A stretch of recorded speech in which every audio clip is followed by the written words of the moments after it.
there was significant concern that the NHS would not be able to cope. And that turned out not to be the case, thanks to the heroic efforts of everyone who works for the NHS and the heroic efforts of the British people to contain this virus.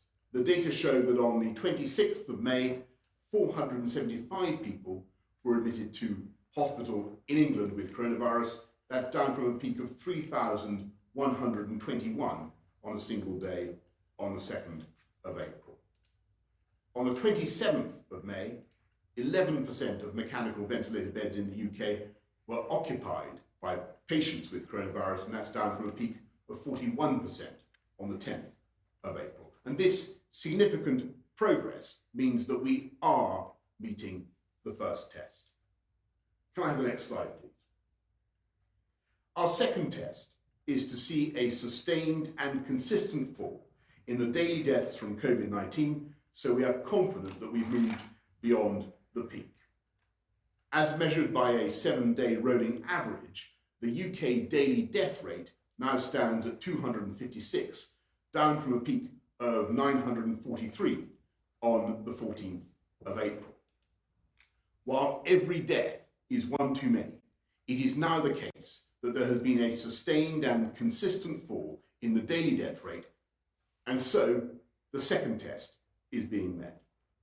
Next slide, please. Our third test is to receive reliable information, reliable data from SAGE, showing that the rate of infection, the number of people catching COVID, is decreasing to manageable levels across the board. And in the last 7 days, an average of 2,312 new cases were confirmed with a positive test. That's down from a peak of 5,066 in the first week of May. Based on the various data available, the government is satisfied that the third test is being met. And in a moment, Sir Patrick will tell us more about other methods of measuring infections, including the R number. Can I have the next slide, please? Our fourth test is that we must be confident that the range of operational challenges, including in testing capacity and personal protective equipment, are in hand with supply able to meet future demand. I fully acknowledge the difficulties on testing and PPE that we have faced since the start of the outbreak. It's been immensely frustrating, but we are now making progress. Yesterday, we carried out 119,587 tests compared to around 12,000 at the start of April. Testing capacity has now increased to 161,214 a day. We have now signed over 100 new deals with PPE suppliers around the world. Here in the UK, thanks to the efforts of Lord Dighton and his team and the brilliance of domestic manufacturers, we've signed contracts for over 2 billion items of PPE, including face masks, visors, gowns, and aprons.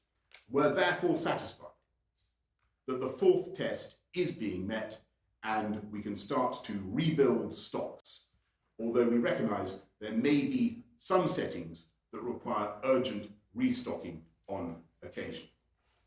Can I have the next slide, please? Our fifth and final test is that we must be confident that any adjustments to the current measures will not risk a second peak of infections that overwhelms the NHS. I'm very grateful to the Chief Scientific Advisor and the Chief Medical Officer for their assessments of the measures I'm about to set out on schools, retail, and social contact. Although all parts of the UK are moving in the same direction, it is important to note that health is devolved and different parts of the UK are quite properly moving at different speeds. This package has been carefully designed so that we can ease the burdens of the lockdown while expecting to keep that R below 1. I cannot and will not throw away all the gains we have made together. And so the changes we are making are limited and cautious. It's thanks to the caution we've shown so far that all 5 tests are being met. And that's not my achievement or the government's achievement, it is your achievement. It's only possible thanks to your resolve and dedication to our national purpose to overcome this virus. So the result is we can move forward with adjusting the lockdown in England on Monday. First, as I set out on Sunday, we will now reopen schools to more children. Closing schools has deprived children of their education, and as so often, it is the most disadvantaged pupils who risk being hardest hit. On Monday, we will start to put this right in a safe way by reopening nurseries and other early years settings and reception year 1 and year 6 in primary schools. A fortnight later, on the 15th of June, secondary schools will begin to provide some face-to-face contact time for years 10 and 12. Second, we will also start to reopen shops as we restart our economy. We'll begin on Monday with outdoor retail and car showrooms where social distancing is generally easier. And a fortnight later, on the 15th of June, we intend to reopen other non-essential retail, but only provided the 5 tests are still being met and shops have been made COVID secure. Lastly, I know the toll that lockdown has taken on families and friends who've been unable to see each other. So from Monday, we will allow up to 6 people to meet outside, provided those from different households continue strictly to observe social distancing rules by staying 2 meters apart. At the moment, as you know, people can meet in parks, but not in private gardens. And this was a cautious first step. But we know that there is no difference in the health risk. So we will now allow people to meet in gardens and other private outdoor spaces. These changes mean that friends and family can start to meet their loved ones, perhaps seeing both parents at once or both grandparents at once. And I know that for many people this will be a long-awaited and joyful moment. But I must stress that to control the virus, everyone needs to stay alert, act responsibly, strictly observe social distancing rules, and stay 2 meters apart from those you do not live with. Minimizing contact with others is still the best way to prevent transmission. You should also try to avoid seeing people from too many households in quick succession so that we can avoid the risk of quick transmission from lots of different families and continue to control the virus. And it remains the case that people should not be inside the homes of their friends and families, not inside the homes of your friends and families, unless it is to access the garden, to get to the garden. I should add that at this stage, I'm afraid that those who have been asked to shield themselves should continue to do so. And I want to say to those extremely clinically vulnerable people who are now being shielded that I do understand how difficult this has been for you especially. And I want to thank you for all the efforts you have gone to, because your actions have helped the NHS to cope. We're looking carefully at how we can make your life easier and how we can better support you, and we want to say more on that soon. I want to reassure everyone that we can make all of the changes I have outlined in a safe way. We know that children, and particularly young children, are much less likely to be seriously affected by the virus. We know that if shops enforce social distancing as required by our COVID secure guidelines, then the virus is less likely to spread. And crucially, we know that transmission of the virus is far lower outdoors, so we can confidently allow more interaction outside. I understand that people will have questions as to how to do all of this safely, and we will publish guidance on these changes to help people, to help you make the most of them. Now, I know inevitably that there may be some anomalies or apparent inconsistencies in these rules, and clearly what we're proposing is still just a fraction of the social interaction each of us would normally enjoy.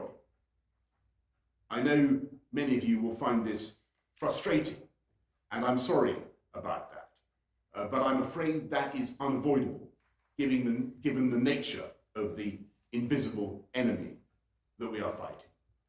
It's a complex problem, and we're asking for everyone's patience as we work through it together. We will inevitably not get everything right first time, but I must ask everyone to remember that it's the same patience, the same hard work and sacrifices of the British people in lockdown that have got us so far and allowed us to make the progress that we have. By protecting the NHS, getting us through the peak and getting this virus under control, we are able to deliver all of the adjustments and easing of restrictions I have set out today. These adjustments are most of those we set out to achieve in step 2 of our roadmap, and we have also been able to have them in place by June the 1st, as we had hoped. And there's no doubt that we're making progress, and I'm hopeful that in the coming weeks we may be able to do more. Because obviously, while protecting the health and safety of the public is and must always be our #1 priority, we must also work to restart our economy and society so as many people as possible can begin returning to their way of life. But I want to reaffirm that fundamental commitment to the British people that all the steps we have taken and will take are conditional. They are conditional on all the data and all the scientific advice. And it is that scientific advice which will help us to judge what we are doing is safe. And I have to warn you, in all frankness, as we go forwards, that there will be further local outbreaks. So we will monitor what is going on very carefully. We will put on the brakes as required, and where necessary, we will reimpose measures. And it's very important to be clear about that up front. And as before, we will see how these new changes are working, and we'll look at the R value and the number of new infections before taking any further steps, so we can ensure that anything we do does not risk a second peak that could overwhelm the NHS. And yesterday, as I hope you all know, we took a huge step forward that will enable us to keep making progress in returning our lives to as close to normal as possible, while continuing to control the virus and isolate any new outbreaks. And that is through our new NHS Test and Trace programme in England. The Scottish Government has established Test and Protect, and Welsh and Northern Irish schemes will follow next week. And I'll now show you a short video that explains how NHS Test and Trace works in England and what we all need to do to play our part. The government is doing all it can to find and develop a vaccine or treatment for coronavirus. But how do we return to normal life for as many people as possible while the search goes on? The answer is the new NHS Test and Trace service. Here's how it works. If you have COVID-19 symptoms, you must self-isolate immediately and get a test. Then you'll know for sure if you and your household must continue to self-isolate. if you test positive for COVID-19, you'll be asked either online or on the phone about your recent close contacts, someone you've been within 2 meters of for 15 minutes, and places you've visited. The people you've been in contact with will then be told to self-isolate for 14 days. Test and trace works because it allows localised patterns of infection to be detected and contained so the vast majority of people can return to a more normal life. But we need everyone to play their part. If you have symptoms, self-isolate, get tested, and also self-isolate if you are told to by an NHS contact tracer.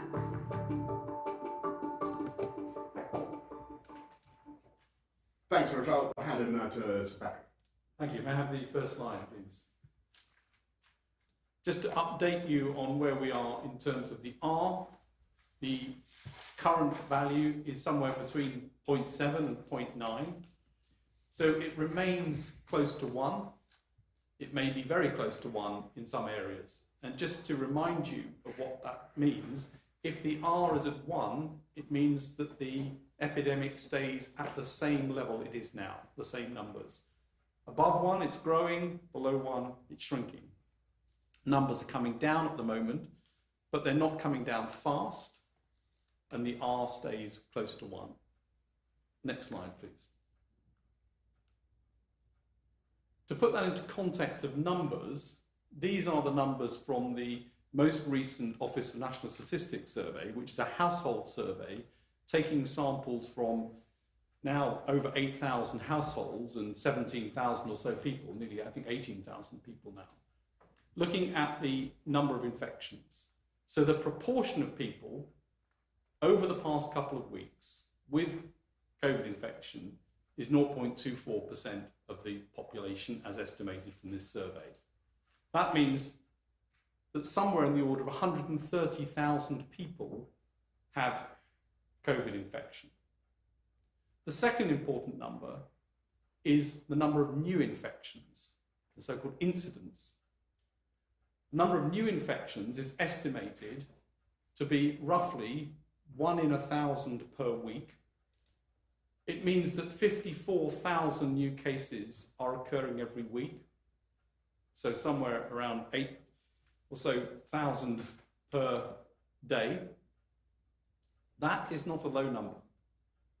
So it's worth remembering that we still have a significant burden of infection. We are still seeing new infections every day at quite a significant rate. And the R is close to 1. That means there is not a lot of room to do things, and things need to be done cautiously, step by step, and monitored. And the test and trace system needs to be effective in order to manage that. So that's where we are as of today. And there's one last figure on this slide, which is an estimate of the number of people across the country who might have had the infection as measured by an antibody presence. And that's something in the order of 6%. So it's still the case that the vast majority of us have not had the infection. And this is a virus for which all of us are susceptible. So this set of figures urges caution in terms of the measures we take, how we take them, and how we monitor them. Thank you. Thanks very much, Patrick. Can we go now to our questions from the public first, and then from the media, from the public? We're going to Jay in Horsham. I'm a 33-year-old full-time working mum who is currently in the shielded community, and I feel as if we have been forgotten. I'm currently shielding with my 10-year-old son, and I've had to stop him from staying at his dad's. I would like to get visibility on how you are going to approach loosening the lockdown for the clinically extremely vulnerable, and how you are going to aid us in this transition. Well, let me first of all say, Jay, that I feel very, very sympathetic to all those more than 1 million people who are in your position in this country, the clinically extremely vulnerable. I know how tough it has been. I'm sure that most of us can think of friends or relatives who are in the same position. Jay, we want to release you from your captivity, your lockdown as fast as we possibly can. And that's why we continue to be extremely vigilant in our approach. And what we're announcing today is very, very cautious. We are taking some tentative steps forward, both with education and with the economy, and a little bit with family and friends. But we need to get that R down. We need to get that infection rate down so that everybody who's being shielded now can be released. But I assure you, we're working as hard and as fast as we can. I wonder whether Chris has anything you want to add that we can say to people who are in Jay's position. Well, I mean, Jay's question, which of course is important to very many people, is exactly right. As the rates of infection come down, and it's not the R for this, it's the number of infections in the community, the risk to people who are at higher risk, so the shielded, but also people who are in other vulnerable groups, is decreasing. And we will get to a stage, we hope relatively soon, where the absolute risk of people has got down to a low enough level, it would be possible in stages for people to leave shielding, but fully appreciate the very considerable constraints it's put on people and the very big burden of loneliness and other problems which have gone with it, which is the reason why, now that the peak has passed, we need to plot a path, I think, hopefully in the very near future, for people so that they can, Jay, like you and others, come out from the shielding, but still remain very cautious. Because as Sir Patrick was pointing out, as the Prime Minister was pointing out in his remarks, the number of infections remains high, and the risk has not gone away. It has decreased substantially, and we hope it will continue to decrease. But there is still a risk, and people are going to have to do this in stages. Thanks very much, Chris. Anything to add, Patrick, on that? No, I don't think. Thank you. Let's go to Carol in Sunderland. Carol asked, if localised lockdowns are implemented due to local outbreaks, what measures will the government be putting into place for those unable to go to work and therefore who would be potentially lose their income? Will there be a compensation scheme implemented? Carol, what I can certainly tell you is that we will do everything we can to support those who are obviously the furlough schemes remain in place. All the loans that we're giving to business, the bounce back loans, the support for the self-employed, you'll be hearing more about. But those who face temporarily losing their income as a result of this will be helped. I just remind you of what we've done to increase universal credit and other benefits. But clearly, what we want to avoid is too many local outbreaks, too many people having to go into quarantine, and that is why it's so vital that we all observe these measures and drive those numbers down. Is there any? But you know, we will look after where we have to crack down and where we have to implement local measures to stop an outbreak. We will make sure that we look after local people. Remember the basic mantra that I've tried to use: nobody should be penalised in this epidemic for doing the right thing. If you're doing the right thing, if you're being forced to stay at home, you should not be penalised. Can we go to Laura Koonsberg of the BBC? Laura. Thank you, Prime Minister. Durham Police have said this afternoon they would have sent Dominic Cummings home if they'd found him in Barnard Castle. If one of your most senior team wasn't paying proper attention to the rules, why should anyone else? And to the doctors, if I may, is that the kind of example that you want people to follow? Well, Laura, first of all, can I say I've said quite a lot on this matter already, and what I also noticed that the Durham Police said was that they were going to take no action and that the matter was closed, and I intend to draw a line under the matter, as I said, I think yesterday to the Parliamentary Liaison Committee. They're not taking any action, and I intend to draw a line under it. And all I can say, and I know that You've asked Chris and Patrick, but I'm going to interpose myself, if I may, and protect them from what I think would be an unfair and unnecessary attempt to ask a political question. It's very, very important that our medical officers and scientific advisors do not get dragged into what I think most people will recognise is fundamentally a political argument. And if that's all right, Laura. And could we go now to Robert Peston of ITV? Hello. Just to be clear, I don't think this is a wholly political question, Prime Minister. I mean, a number of scientific advisors to the SAGE committee have said that the behaviour of your chief advisor in not going into quarantine at home risked more people not complying with the social distancing rules. And I think it's perfectly reasonable to ask Sir Patrick and Chris Whitty whether they fear that compliance with these rules will be reduced as a result of this.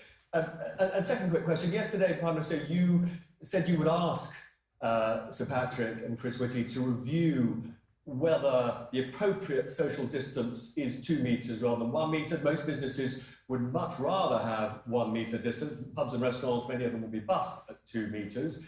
Is this something that Sir Patrick and Chris Whitty are looking at? When will we know the answer, whether it's safe to go to 1 metre? Robert, thanks a lot. And look, I'm just going to repeat the point I've made just now. It is very important that our advisors are protected from being dragged into political controversy. And just to repeat the thing I've been saying in the last few days, we want to get some very clear and simple messages across to the British public. What they want to hear is what we're doing to tackle coronavirus, what the plan is.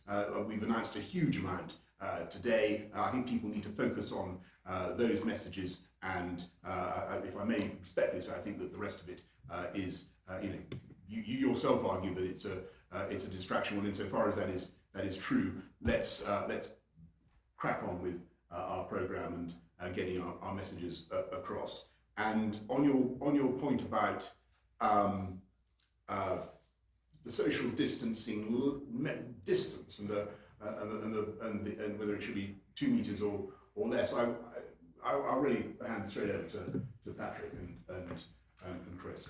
Well, I'm happy to answer that. The evidence that we've got and that will be published, some of it's out and some of it's coming out very shortly, is looking at the distance that droplets and exhaled droplets and aerosol might travel. And 2 metres is a distance beyond which things are very safe, that you can see it dropping off quite quickly. But of course, it's not an absolute 2 metres beyond 2 metres is safe and slightly less is not safe. There's a graduation across that. And so roughly at a metre, it's somewhere between 10 and 30 times more risky than at 2 metres. What we've done in the paper is lay out clearly what the sorts of things are that you could do to mitigate against those risks. So we've not said it's 2 metres or nothing. We've said this is the scientific evidence that explains why 2 metres is a distance beyond which things are safer. And we've also laid out what the sort of things are that reduce those risks. So, for example, being back to back or side to side, and in some cases wearing face coverings, and in some cases looking at ventilation. There are many other measures you can look at. So this is not a policy, because we don't make policy, we give science advice, and we've laid out what the science advice is. From that, policy decisions can be made, and we've laid out a series of considerations that might allow people to think about what those policies should and could be. Thank you. Sorry, Chris. I have an additional point on that, which is if we want to really reinforce the point that if people are meeting in these new slightly relaxed social distancing guidelines in terms of meeting outdoors, it is essential that people maintain 2 metres. And that is really important. This risk has not gone away. And if people are outdoors and stay at 2 metres, very, very, very, very small, not absolutely zero under any circumstances, but keeping that distance for people in different households is essential. And the second point I'd want to make on this is about the test and trace, the NHS test and trace system. if you do maintain 2 meters distance and the contacts you've had turn out subsequently have coronavirus, you will not be counted as a contact and you will not have to self-isolate. If, on the other hand, you don't, then actually, if they get coronavirus, A, you might get it, and B, because you might have got it, it is likely that you will have to self-isolate. So the 2 meters distancing helps individuals both protect their own risk and also means that they will not be contacts of people who actually have had a coronavirus episode. Thanks very much, Chris. Can we go to Sam Coates of Sky News, please? First, a question to Patrick Vallance and Chris Whitty. Are you entirely comfortable with the Prime Minister telling you that you can't answer questions about Dominic Cummings, and if you can't give a verbal answer, a nod or a shake of the head will suffice? And is there anything else the Prime Minister has told you not to answer on? And Prime Minister, today the launch of Track and Trace could mean that at any point you might get a call from someone on behalf of the government telling you to quarantine for 14 days. Can you tell the nation, is this a no ifs, no buts instruction that you must follow, whatever your childcare arrangements, however important you think your job is? It's very important. Well, let me, if you want to answer the first question by semaphore or otherwise. I can assure you that the desire not to get pulled into politics is far stronger on the part of Sir Patrick and me than it is in the Prime Minister. That's for sure.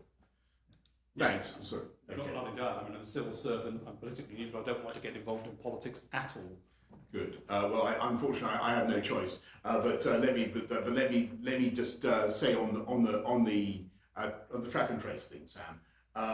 What we're saying to the country is, if you get contacted and you're told that you've been within 2 meters of someone for 50 minutes and you're a contact of a coronavirus patient, someone who's tested positive, then yes, you must self-isolate. And I know that is going to be hard and it is going to be difficult for people, but do not forget that this is the way to beat it. We really will crack it with this test and trace system, and as it develops, as it progresses, I think that it will be indispensable to our success against the virus. And people should think of it as the price that a small minority, hopefully a small minority, are going to have to pay for the eventual liberation of the whole of the country, 66 million people, and enabling us to begin our lives again and to see each other again in the way that we all want to do. So that's the nature of the instruction. Could I just add a question? Can I add a point onto what the Prime Minister's just said? I think it's important for people to understand why we're asking people to do this, as well as what we're asking them to do. But both are obviously very important. And the why is that this virus, unfortunately, is infectious for 2, possibly 3 days before people get symptoms, and maximally infectious just around the time they get symptoms. And so therefore, picking up the people who actually might have infections, or much higher than average rate of infection, because they've been close to someone who has actually got the infection, we know they've got the infection, those are the group who are the biggest risk of unwittingly having an infection without symptoms and then spreading it for 2 or 3 days and then finding their first symptoms in a place when they're surrounded by colleagues and friends and things. So it is really essential we do this if we wish to limit the chains of transmission. And this is a key tool that will allow us, once it's fully operational, gradually to reduce some of the other onerous things for the whole country. But these people have to do this for all of us. It's for all of our benefits. They're doing it to protect their neighbours, their friends, and their colleagues. Isn't it also right to say, Chris, that you can have the virus and not have symptoms, but also continue to test negative for the virus? So it is this case that you can have the virus in the incubation period. This is the period between catching it and first displaying symptoms, and indeed first having the virus. There's a period of time, and if you do a test in that period of time, it'll be negative, correct negative, and you'll then go on to become infectious and go on to infect other people. So that's a very key point about the testing. Thanks very much, Sam. Can we go to Jonathan Riley from The Sun, please? Good afternoon, Prime Minister. Now that households can travel across the country to meet members of their family, how long can they stay there? And can we say stay over at our parents' house if we, say, camped in the garden? And are we able to, say, nip inside to use the loo? And when will we be able to hug our close family again? And secondly, to the scientists, Professor Whitty and Sir Patrick, would you advise motorists to go on a 60-mile round trip to test their eyesight? Right. Jonathan, look, first of all, we're not there yet, and it's very, very important that people understand the really limited nature of what we're saying. We do want people to be able to see their friends and family. We do want people to be able to see two grandparents at once, but it's got to be socially distanced. There's got to be a maximum of 6 people, and no, we're not encouraging. We don't want people to stay overnight, and we don't want people to go to other households and stay there. We're not. I'm just afraid we're not at that stage. What you certainly can imagine is that there could be meetings of families in a garden. You could even have a barbecue, provided you did it in a socially distanced way, provided everybody washes their hands, provided everybody exercises common sense. But I'm grateful to you, Jonathan, for asking the question, because this is a limited step forward. We hope that people will take advantage of it and enjoy the opportunity to see friends and family a bit more. But this is not we're not saying that people should now be allowed to move freely across the country and stay in other people's houses. That is not where we are yet. Chris, do you want to just to reinforce the point, which I think everybody knows, but it's worth reinforcing. The 2 ways you get infections are droplets from someone coughing or singing or speaking around you, and that's why you need to keep the 2 meters. And the second is through your hands, and that's why, just to take the example that you raised and the example the Prime Minister raised, if someone was to go into the loo because they had to do that, to the toilet, they had to do that, absolutely critical that they wipe everything down, wash their hands all the way through. And secondly, if you were to do something like a barbecue, remember that passing things from one person to another, if you haven't washed your hands, right, you can transmit the virus that way. So it is, hands as well as the distance are absolutely critical to this. Patrick, anything to add on barbecues or anything else? If you're going to do things like that, it's got to be incredibly scrupulous and careful. Otherwise, really, we risk just transmitting that disease again, and we don't want that. Adam Vaughan from the New Scientist, please.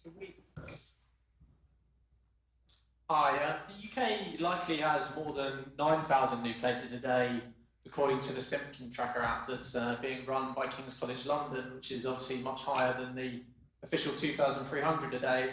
25,000 contact tracers sounds like a lot, but given they're part-time, I wonder, do they really have the capacity to trace all the contacts of those people? And a question for the CSA and the CMO, considering possible contacts would be asked to look out for symptoms, wants to ask, why is the UK still only listing 3? The symptoms tracker has 17, and in the US, the Centers for Disease Control has 11. So it strikes me we might be missing quite a lot of potential spread by not listing more. I thought we were listing more, but anyway, sorry. Patrick, do you want, well, there are 25,000 trackers as far as I know, not 2,500, but Patrick, do you want to... Well, I'll comment on the numbers. As I said in my presentation, actually, if you look at the ONS survey, I think the numbers of new cases is closer to 8,000 or so, or as the King's App said, 9,000 per day. And it's always been the case, and I've been very clear when I presented the slides of the numbers testing positive on the test. That's clearly not the whole number.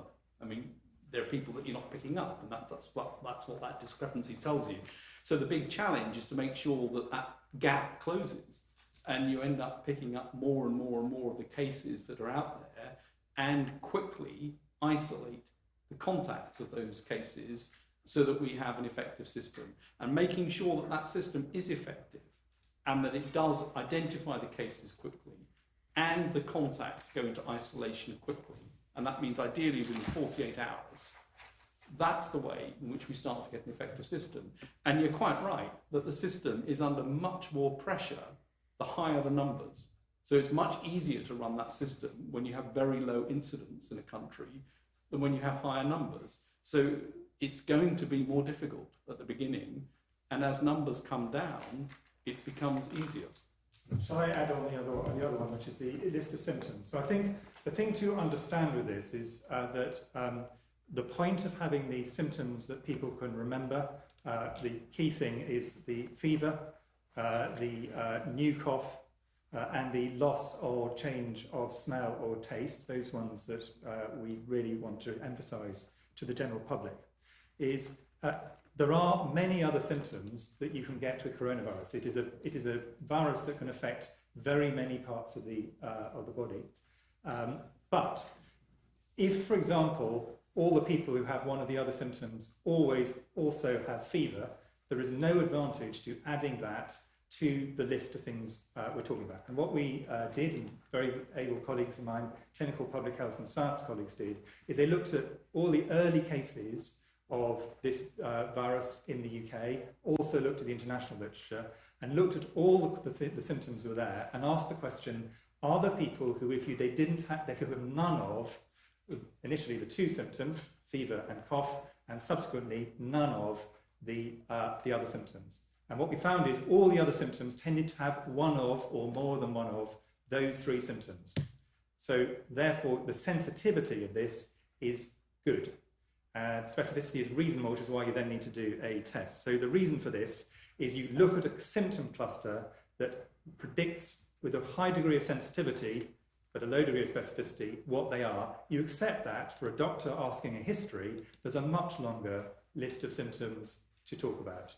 But for almost the great majority, probably over 95% of people who have got coronavirus with symptoms will have one of those three, and it's an or, not an and. You can any one of them, and then you get tested. Thanks very much, Adam. Can we go lastly to Sam McBride from the Belfast Newsletter? Can I ask Sir Patrick and Professor Whitty, first of all, we've been told today here in Northern Ireland that the R number has been increasing and is barely beneath 1 now. Should people be necessarily alarmed by that, or could that be down to an increase in testing or some other change to the methodology in how that figure is being calculated? And to the Prime Minister, we know that you're not going to sack Dominic Cummings, and we know that he is not going to take what many of your party colleagues believe would be the honourable course of resigning. But given that lives are at stake, if the public health advice here becomes basically bastardised by the actions of Mr Cummings, can you bring yourself to even utter any words of criticism of how he has acted, given the gravity of the implications of what has happened here? Does anyone want to begin with the R in, as far as I know, it's sure. I mean, the R remains below 1 everywhere, but you're quite right. It's very close to 1 in some places, and there may be both in terms of nations, but also in terms of places within those nations. There may be areas where the R is very close to 1, and that's why, as I laid out, we've got to be very cautious. This is not a time to say everything's okay, we're releasing measures, everything's going to be rosy. It's a time to go very cautiously with changes as they take place, monitored very carefully, being prepared that there will be local outbreaks, because there will be, and being prepared that therefore recommendations would come to reimpose measures. And I think that's the world we're in. And as I've just described, the numbers of cases remains high. It's not a low number. So if the R is 1, those numbers stay at that high level, whereas of course what we've got to do is get them down. So we need to keep concentrating on R below 1. That means making sure that the measures that are in place are adhered to, and that we all stick with them to make sure that the right thing is done and that the numbers come down, and that we end up in a position where we can get the numbers down and the R down a bit, but we're at a fragile state. Yeah, and Sam, I want to echo that point entirely and just say that the crucial message that I want to give to you is that the British people have made heroic sacrifices. Everybody has taken steps to make sure that we get this R down, drive down the number of of infections. And no, Sam, I don't think that people will respond differently. I think people will listen very carefully to what the messages are. I think you've heard very clearly tonight from Sir Patrick, from Chris, about the way forward that we're taking. Everybody can see that we're taking some small tentative steps forward in education, in business, and a little bit to allow people to meet their families and their friends again. But all of that is conditional progress, and it's conditional on our continued determination to work to stay alert, to control the virus, and to save lives. Thank you all very much. Thank you.